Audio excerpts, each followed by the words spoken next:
नमस्कार दोस्तों आज के समय में हर कोई मोह माया के जाल में फंसा हुआ है। हर कोई बहुत समय में कम परिश्रम करके सफलता हासिल करना चाहता है। आज के समय में हम कुछ वस्तुओं की परवाह करके बाकी के महत्वपूर्ण कार्यों को भूलते जा रहे हैं। आइए गौतम बुद्ध की कहानी के माध्यम से समझते हैं इन सब चीजों का हमारे जीवन में कितना महत्व है। बहुत समय पहले की बात है, किसी राज्य में एक सम्राट था। उस सम्राट के पास बेशुमार धन दौलत थी, अच्छी प्रजा थी। सम्राट अपनी प्रजा का अच्छे से ध्यान रखता था तथा प्रजा भी सम्राट का बहुत मान सम्मान करती थी। एक बार सम्राट एक युद्ध में विजय हासिल करके आए, जिसके कारण पूरे राज्य में चारों ओर खुशी का माहौल था। जिसके उपलक्ष्य में मगध राज्य में विशाल विजयोत्सव रखा गया, जिसकी तैयारियां बड़े धूमधाम से की गईं, जिसमें सभी नगरवासियों को आमंत्रित किया गया था। साथ ही उस विजयोत्सव में बौद्ध भिक्षुओं का विशेष रूप से आमंत्रण किया गया था। उस आयोजन में बौद्ध भिक्षुओं का भी प्रवचन था। उस बौद्ध भिक्षु के प्रवचन बहुत चर्चित थे, आसपास के राज्यों में बहुत चर्चित थे। वह बौद्ध भिक्षु जहाँ भी जाते अपने प्रवचनों के माध्यम से सभी का मन मोह लेते तथा लोगों में एक नई ऊर्जा जागृत करते। उत्सव की सभी तैयारियां पूर्ण हो गई थी। नियत समय पर आयोजन प्रारंभ हो गया। सम्राट अशोक भी अपने नियत स्थान पर जाकर बैठ गए और आयोजन प्रारंभ कर दिया गया। कुछ समय बाद बौद्ध भिक्षुओं का प्रवचन प्रारंभ हुआ। राजन समेत सभी नगरवासी बौद्ध भिक्षु के प्रवचन को बड़ी गंभीरता से सुन रहे थे।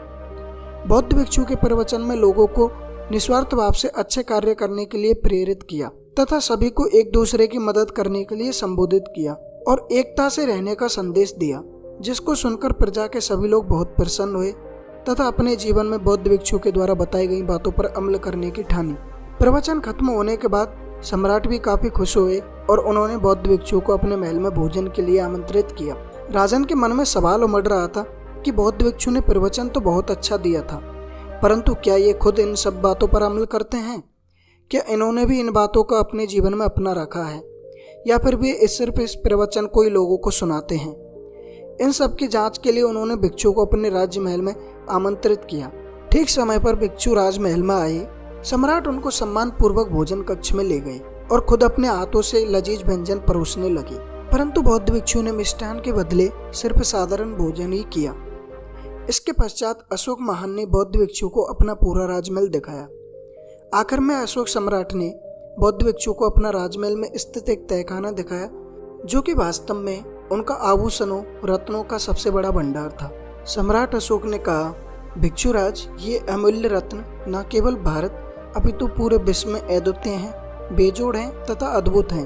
भिक्षुराज ने कहा, महाराज, इन सब आभूषणों से तो राज्य को बहुत राजस्व आता होगा।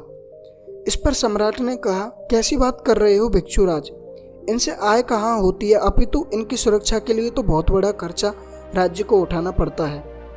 तब बौद्ध भिक्षु ने कहा, राजन, आज जब मैं आपके राज्य में आ रहा था तब रास्ते में मैंने इन रत्नों से भी बड़ा कीमती पत्थर देखा था। यह सुनकर सम्राट अशोक के माथे पर आश्चर्य प्रकट हुआ। वे सोचने लगे, ऐसा कैसे हो सकता है? मेरे राज्य में इन सब रत्नों से कीमती पत्थर, और वो कैसे? भिक्षु ने सम्राट के मनोभाव को जान लिया और कहा, सम्राट, आप मेरे साथ चलिए, मैं आपको वह कीमती पत्थर दिखाता हूँ, परंतु इसके लिए आपको मेरे साथ नगर में चलना होगा। अब सम्राट तो उत्सुक थे। वह भिक्षुराज के साथ साथ नगर की ओर चल पड़े। रास्ता लंबा होने के कारण उन्होंने कुछ देर विश्राम किया। अंत में वह नगर में पहुंचे। अब भिक्षु सम्राट अशोक को एक गरीब औरत के घर के अंदर ले गए। उस घर में वह गरीब औरत चक्की से आटा पीस रही थी। पहले वो गरीब औरत थोड़ा घबराई और सम्राट के सामने हाथ जोड़कर खड़ी हो गई।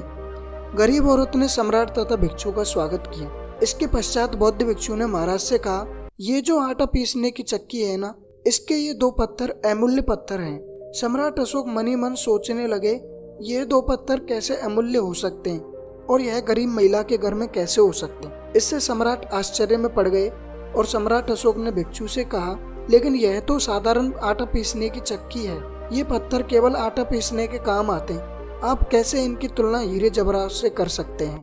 इन पत्थरों का तो उन अमूल्य रत्नों से कोई मेल नहीं।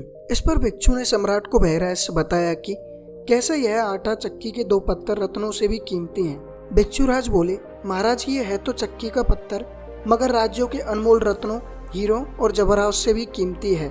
सम्राट भिक्षु की बात सुनते ही हैरान हो गए और मन ही मन सोचने लगे, यह तो सामान्य पत्थर है जिससे सिर्फ आटा पीसा जाता है, फिर यह कीमती हीरे जवाहरातों की तरह कैसे हो सकता है? इस पर सम्राट ने भिक्षुराज से पूछा कि ऐसा कैसे हो सकता है। इस पर भिक्षुराज ने कहा, आपके कीमती खजाने की रक्षा के लिए जो कर्मचारी, मुनीम आदि लोग लगाए जाते हैं उन पर खर्च ही खर्च होता है, जबकि इस पत्थर के लिए नहीं होता। इस पत्थर का प्रयोग करके यह महिला अपने पति एवं बच्चों को भरपेट खाना खिलाती है। सम्राट अशोक पर भिक्षुराज की इस बात का बहुत गहरा असर हुआ। वे रात भर इसी बात को सोचते रहे और दूसरे ही दिन सुबह सुबह उन्होंने अपना हीरे जवाहरात, सोने चांदी से भरा खजाना दान कर दिया। दोस्तों, गौतम बुद्ध की इस कहानी के माध्यम से हमें सीख मिलती है कि हमें मोह माया के जाल से दूर रहना चाहिए। कभी भी कुछ कीमती वस्तुओं का दिखावा नहीं करना चाहिए तथा एक दूसरे के साथ प्रेम भाव से रहना चाहिए। दोस्तों, हम जानते हैं कि जितना हम किसी की मदद करेंगे, ईश्वर हमें उतना ही आगे बढ़ाता है। खुश होने के लिए किसी बड़ी वजह की जरूरत नहीं होती है। हम छोटी छोटी चीज़ों में भी खुशियों को ढूंढ सकते हैं। दोस्तों, अगर आपको यह कहानी पसंद आई हो तो हमारे चैनल को सब्सक्राइब करें तथा वीडियो को लाइक करें। नमो बुद्धाय।